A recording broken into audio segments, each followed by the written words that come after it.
Magandang hapon, ho. Magandang hapon naman. Magandang hapon, ho. Magandang hapon, no? Alberto, ikaw na lang bumili ng mainom nila. Dalian mo, ha? Huwag na ho. Hindi naman ho kami gutom, hindi ba, kids? Hindi nga, ha. Mabuti naman at napasyal kayo sa aming bahay. Opo kayo, mapo kayo. Ma'am, si Mang Berto po, nagtatrabaho sa pabrika ng mga magulang ko.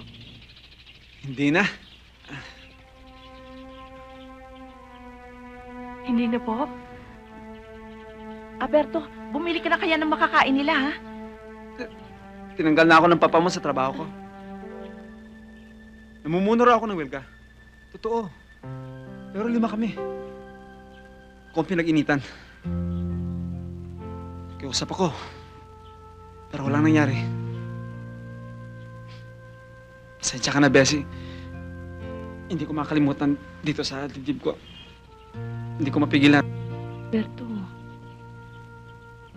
huwag na lang natin pag-usapan yan. Nahihiya ako sa mga bisita natin, eh. Nung pinalayas ako ng foreman, pati locker at bag ko in-inspeksyon. Baka daw may nakawin ako sa pag-alis ko. Utang na nila. Tay, pasensya ka na, Bessie, ha? Marta, pabayaan mo ako. Bessie, pakiusapan mo naman ng papa mo na ibalik ako sa trabaho.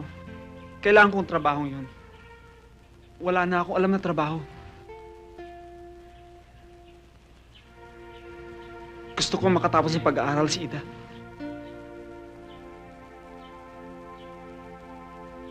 Matalino tong anak ko. Tay, tama na. Nakakahiya na sa bisita natin eh. Hiya? Hindi natin kayang hiya, anak. Bessie, naging best friend mong anak ko noon. Tulong mo na lang sa kanya. Kakausapin ko po ang papa. Salamat. Tutuloy na ho kami. Sige ho, aalis na ho Aalis na kami. ho kami.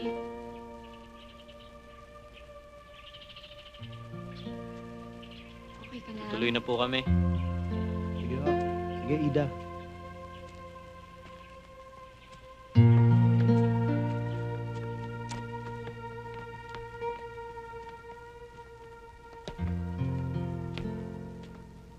Anong pakialam ko kung hindi siya nakapag-aral?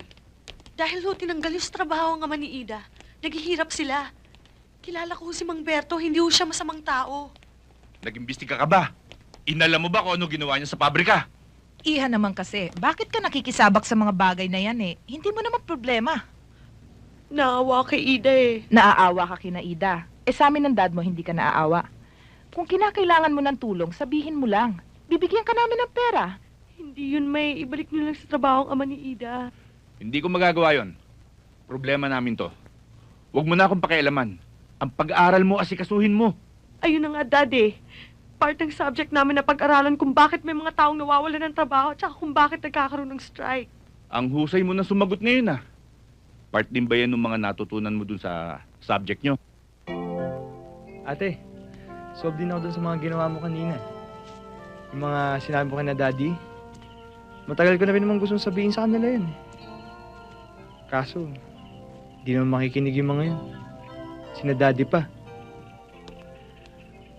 Ako nga eh, matagal ko nang sinasabi sa kanila na after high school, gusto kong pumuntang Maynila para mag-aral maging piloto.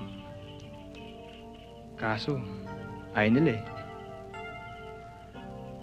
Bagsak ko din naman daw eh, dito sa probinsya natin, mag-manage ng business. Pero, ayoko namang habang buhay nandito na ako sa atin. Anong gagawin ko? Hindi ko naman kaya magrebelde katulad mo. Alam mo, ikaw lang naman ang nakakaalam kung anong kaya mong gawin eh. Pero oras na malaman mo kung anong gusto mong gawin, I'll be there to support you. Ang boring naman dito. Gusto mo makipagtulog ng mangga. Hindi. Opisyo ng mangga ngayon. Gusto nyo pinya na lang. Yan, ma'am. Yun o. Puno ng pinya. Ha? Puno ng pinya. Puno lang. Oo. lagi kitang iniisip. Yun lang ang tangi kong alam gawin. Basta nandito ka lamang